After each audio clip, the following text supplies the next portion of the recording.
आज पुन्हा गेलीस तू आई तिकडे. तुला कितीदा सांगितलंय, या श्रीमंत बायकांना फार माज असतो.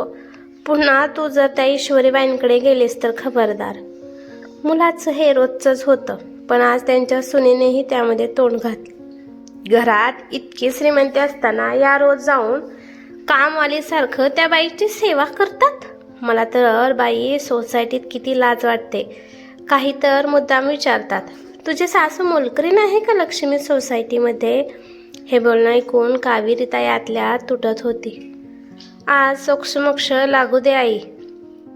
तू जाणं बंद करणार आहेस की नाही तिकडे? मुलाने निर्वाणीचं विचारलं. कावेरीताईला माहीत होतं तिचा मुलगा अक्षय ईश्वरीबाईंचा तिरस्कार करतो आणि त्याला कारणही तसंच होतं.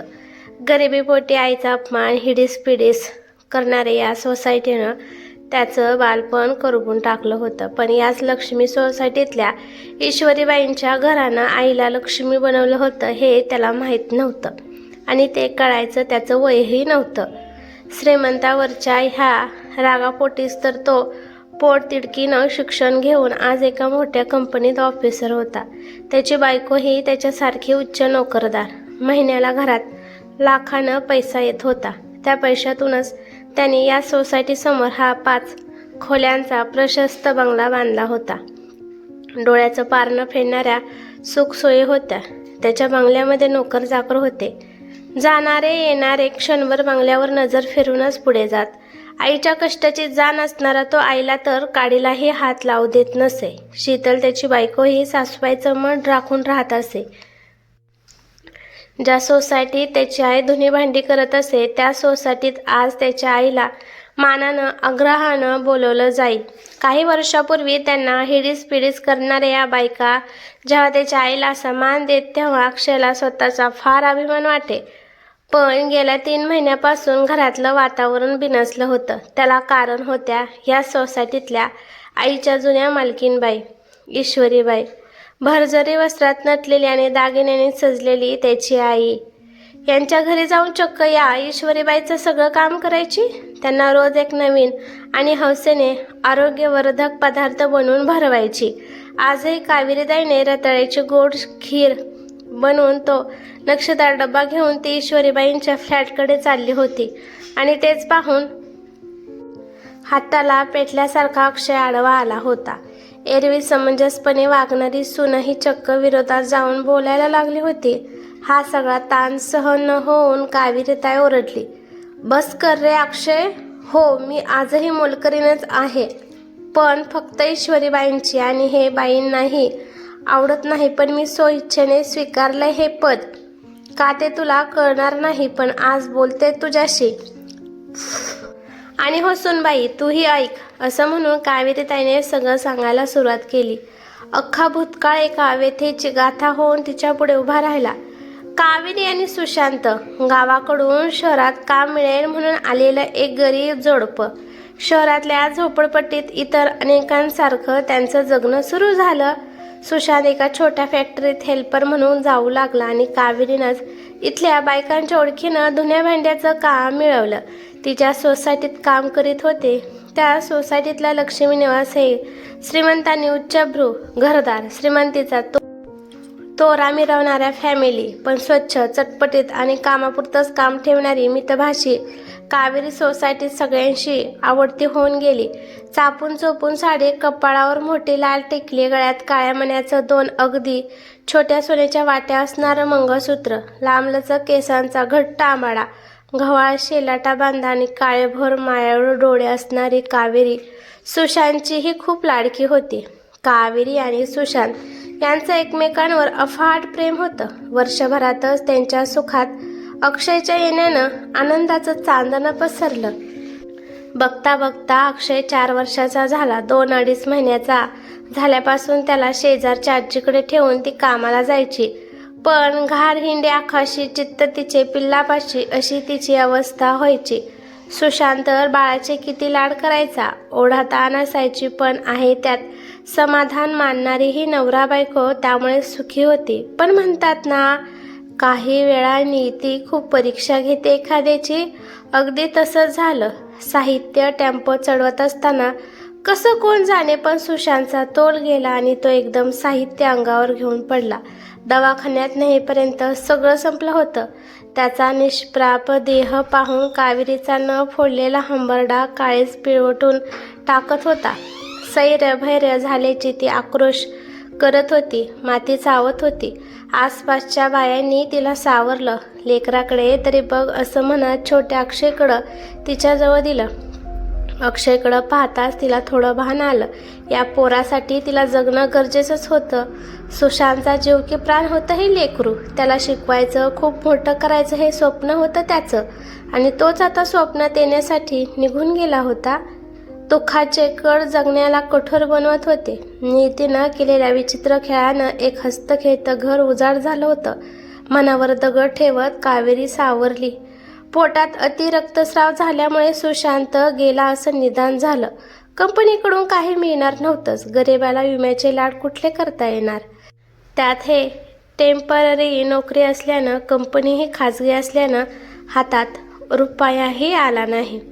सुशांतचे 12 दिवस झाल्याने दुःखाचे कड पोटात घेऊन पोटासाठी कावेरी कामावर रुजू झाली.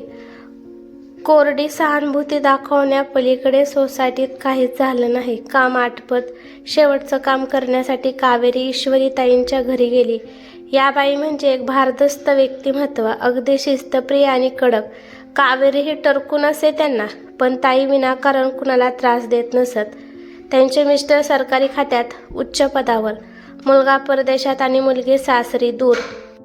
हे दोघेच पती पत्नी. सामाजिक कार्याची आवड असणाऱ्या ताई आणि त्यांना पाठिंबा देणारे साहेब. अगदी मेड इच अदर. आतापर्यंत कामास काम आणि बोलणं ठेवणाऱ्या ईश्वरीताईंना मोकळा गळा, मोकळं कपाळ घेऊन आणि 10-12 दिवसातच नवरा गेलेली कावेरी पाहून भडभडून आलं.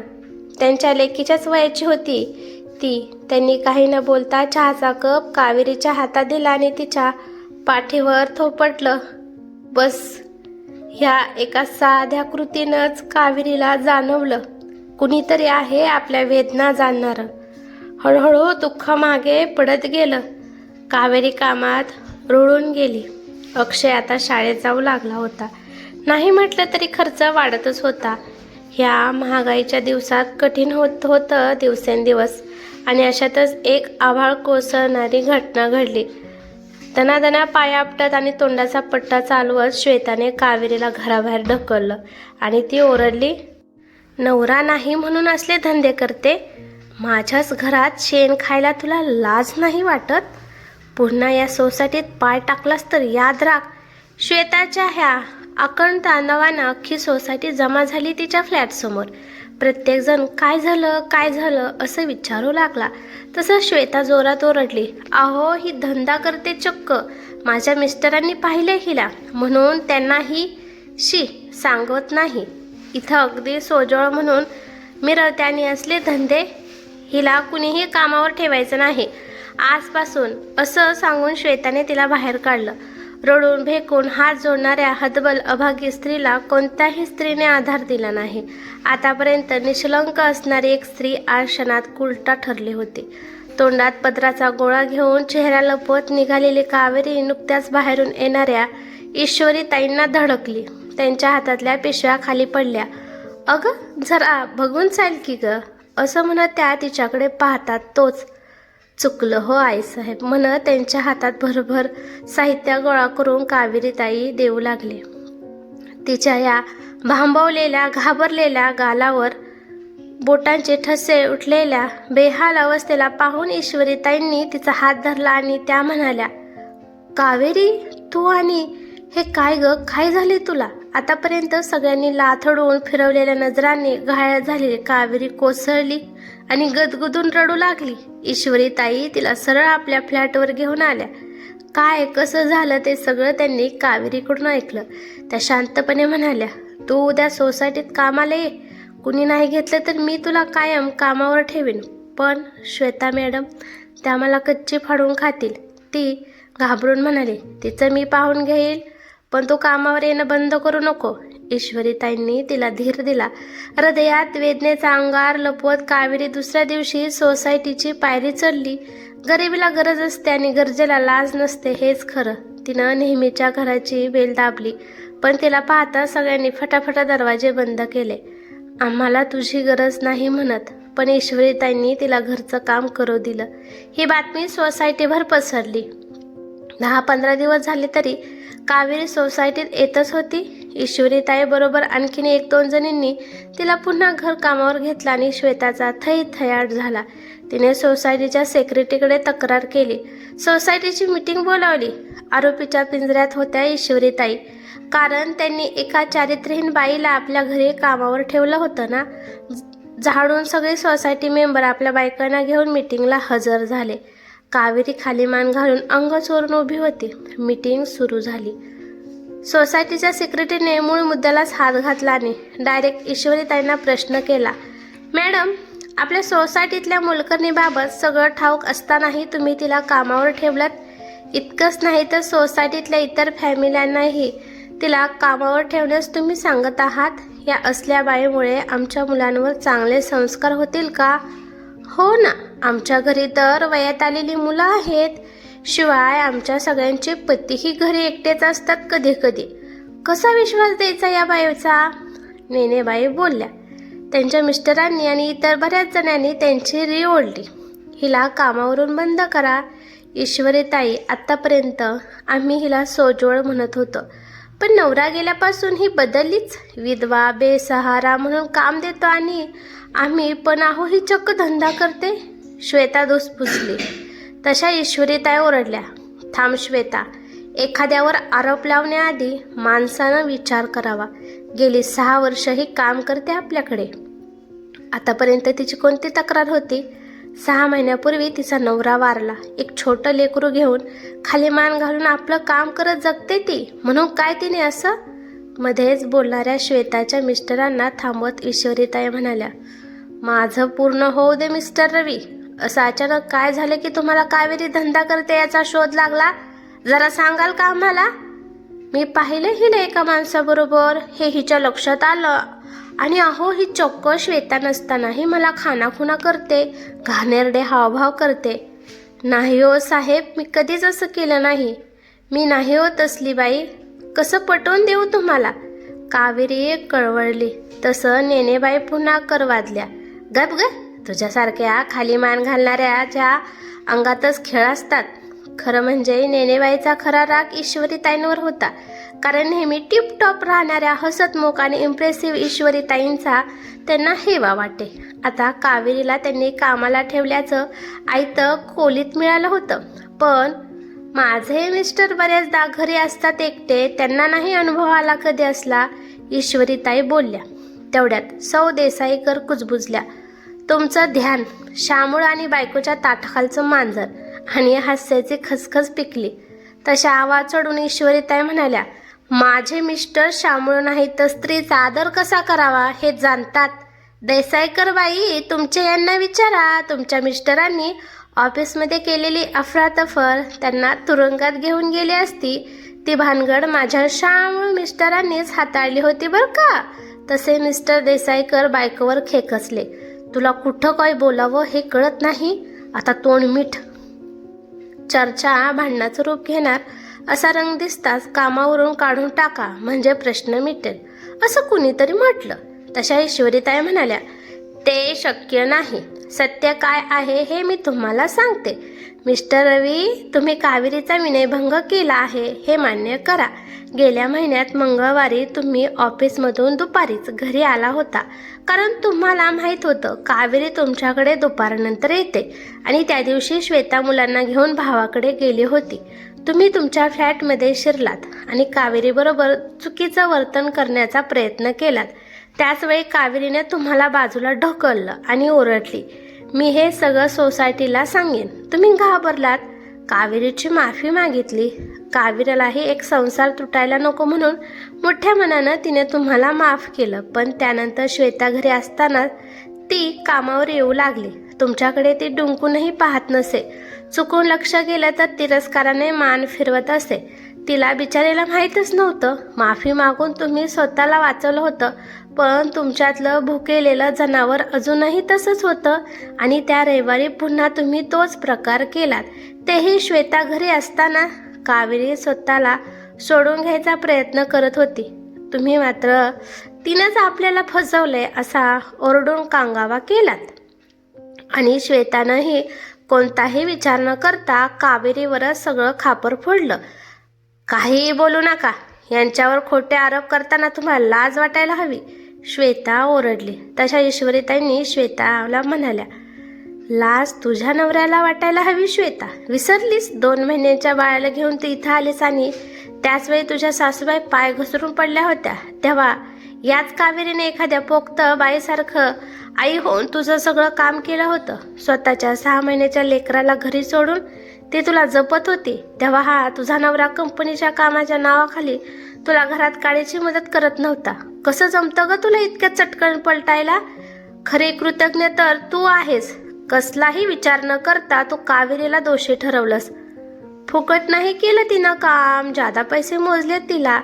ह्या जादा पैशाची चटक लागली आहे तिला आणि तुम्ही बिनबुडाचे आरोप करत आहात. काय पुरावा आहे तुमच्याकडे? पुरावा? हा पुरावा हवा. तुमच्या ऑफिसमध्ये तुम्ही त्या दिवशी पत्नीबरोबर तिच्या माहेरी जायचं सांगून अर्धी सुट्टी घेतलीत आणि आपल्या सोसायटीतल्या प्रवेशद्वाराचा CCTV सांगतोय की तुम्ही घरी आलात पण श्वेताच्या माहेरी नाही गेलात. खरं आहे ना हे? आपल्या गेटवरचा वॉचमनही हेच सांगेन. हो ना मिस्टर रवी?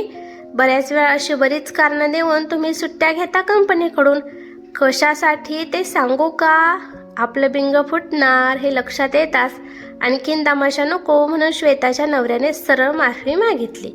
पण ईश्वरीताई एवढ्यावरच थांबल्या नाही. त्यांनी सरळ पोलीस केसची धमकी दिली. तेव्हा श्वेताने पुढे येऊन कावेरीची माफी मागितली आणि यातून वाचव अशी विनवणी केली. कावेरी हात जोडून म्हणाली, ताईसाहेब तुम्ही होतात म्हणून मी वाचले. यांना माफ करा. नवरा नसलेल्या बाईची काय हालत होते हे भोगते मी. श्वेता मॅडमला त्रास नको. कावेरीच्या मोठ्या मनाचं सगळ्यांनीच कौतुक वाटलं. ईश्वरीताई म्हणाल्या, कावेरी माझ्याकडे कामाला राहीलच. तिचा मुलगा शिकून मोठा होईपर्यंत. आणि हो, आपल्या सोसायटीच्या आउट हाऊसमध्ये तिची राहण्याची सोय करू. त्याचं भाडं मी स्वतः भरेन. ईश्वरीताईंच्या आभाळ एवढ्या मोठ्या आधारानं कावेरी भारावून गेली. अक्षय 10वीला गेला आणि ईश्वरीताई परदेशात त्यांच्या मुलाकडे गेल्या. जवळजवळ 10 वर्ष त्या तिथेच राहिल्या. पण कावेरीची चौकशी, तिच्या मुलाच्या शिक्षणाला मदत करणं त्यांनी सोडलं नाही. म्हणून तर अक्षयच्या इतक्या मोठ्या शिक्षणाचा खर्च कावेरी पेलू शकली होती. पण 1.5 वर्षापूर्वी मिस्टर गेले आणि ईश्वरीताईंना भारताची खूप आठवण येऊ लागली. म्हणून त्या परत याच लक्ष्मी सोसायटीतल्या आपल्या फ्लॅटमध्ये राहायला आल्या. रोज योगा, मैत्रीण कट्टा, भजन, सत्संग यात त्यांचा वेळ आनंदात जाऊ लागला. पण 4 महिन्यापूर्वी त्यांना चक्कर येऊन पडल्याचं निमित्त झालं आणि त्या अंथरुणाला खिळल्या. मग मात्र कावेरीचा जीव खालीवर होऊ लागला. सुरुवातीला निमित्त काढून आता मात्र रोजपणे ती ईश्वरीताईकडे जायची.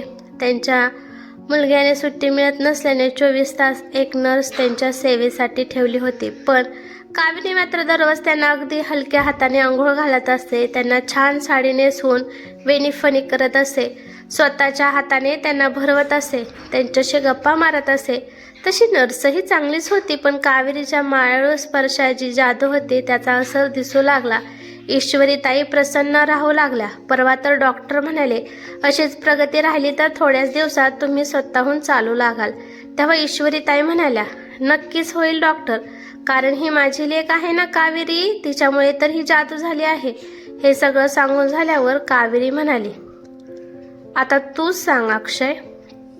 एका बेसहारा विधवा स्त्रीला तिचं लेकरू अनाथ होऊ नये म्हणून लेक मानणाऱ्या, तिच्या पाठीशी खंबीरपणे उभ्या राहणाऱ्या त्या महान आईला मी कशी विसरू? मला आता जायलाच हवं. माझ्या मालकीनबाई माझी वाट पाहत असतील. इतकं बोलून कावेरी घराबाहेर पडली. काय व्हायचंय ते होऊ द्या, पण सगळं बोलल्यावर तिला आता हलकं झाल्यासारखं वाटत होतं. संध्याकाळ झाली. ईश्वरीताईंना चहा बिस्किटे भरवून घरी जायच्या तयारीत असलेल्या कावेरीला फ्लॅटची बेल ऐकू आली. तिसरं कोणीही घरी न येणाऱ्या घराची बेल अशी कुणी वाजवली हे पाहायला तिनं दार उघडलं आणि ती पाहतच राहिली. दारात अक्षय आणि शीतल उभे होते. दोघेही आत आले. बेडवर उठून बसलेल्या ईश्वरीताईंकडे पाहत अक्षय म्हणाला, अगं आई, आटप लवकर, तुझ्या आईलाही तयार कर. अगं आजीची सेवा फक्त तिच्या लेकीनेच केलेली, तुझ्या लेकाला आणि सुनेलाही नाही आवडणार. आपण यांना आपल्या घरी घेऊन जात आहोत, तिच्या लेकीकडे. चल आटप लवकर.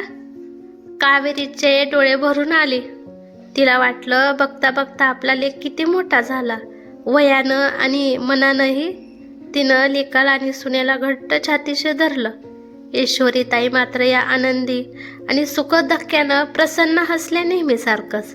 ईश्वरीताईंच्या डोळ्यातून 2 थेंब अलगद गालावरून ओघळले. त्या हळूच म्हणाल्या, अक्षय, आज आयुष्याचं खरं फळ मिळालं रे मला. मी तुझ्या आईला लेक मानलं आणि आज तू मला आई म्हणतोस. अक्षयने काही न बोलता पुढे होऊन त्यांच्या पायांना हात लावला. क्षणभर तो लहान झाला. सगळ्या जखमा, राग, अपमान, सुडाची आग सगळं कुठेतरी विरून गेलं. शीतल पुढे आली. ईश्वरीताईंच्या हातात हात घेत म्हणाली, आई, तुम्ही फक्त कावेरीची आई नाही, आमच्या सगळ्यांची आई आहात. तुमच्याशिवाय आमचं घर पूर्णच होणार नाही. त्या रात्री पहिल्यांदाच लक्ष्मी निवासात दिवे लागले नाहीत, कारण खरी लक्ष्मी तेथून निघून गेले होते आणि अक्षयच्या बंगल्यात मात्र आज माणुसकीचा दिवा उजळला होता. नव्या घरात ईश्वरीताईंची खोली कावेरीने स्वतः सजवली. खिडकीजवळ तुळशीचं रोप, देवघरात जुनाच गणपती आणि पलंगावर कावेरीचा हात धरता येईल एवढी जागा. रोज सकाळी कावेरी ईश्वरीताईंच्या कपाळावर हात ठेवून म्हणायची, उठा आई, आज लेकीचा हातचा चहा. आणि ईश्वरीताई हसून उत्तर द्यायच्या, दे रे माझी लक्ष्मी. काही महिन्यातच ईश्वरीताई चालू लागल्या. डॉक्टर चकित होते, पण कावेरीला कारण माहीत होतं. औषध नव्हे, आपुलकी उपचार करते. एके दिवशी ईश्वरीताई म्हणाल्या, कावेरी, मी जाईन तेव्हा माझ्या नावामागे काहीच राहू नये. माझ्या नावावरचं सगळं या घरातल्या लेकीच्या नावावर कर. कावेरी दचकली, आई, नको असं बोलो. ईश्वरीताई हसल्या, मरणाची भीती नाही रे, आयुष्य पूर्ण झाल्याचं समाधान आहे. आज लक्ष्मी सोसायटीत ईश्वरीताईंचा उल्लेख आदराने होतं आणि कावेरीताई ती कुणाची मोलकरी नाही, ती आहे एका आईची लेक, एका लेकराची आई आणि माणुसकी जपणारी स्त्री. कथा इथे संपत नाही, कारण जिथे माणूस माणसासाठी उभा राहतो तिथे कथा नाही, इतिहास घडतो. ही कथा कशी वाटली ते मला कमेंट करून नक्की सांगा. कथा आवडली तर लाईक, शेअर नक्की करा आणि चॅनेलवरती नवीन असाल तर चॅनेलला सबस्क्राईब करा. धन्यवाद.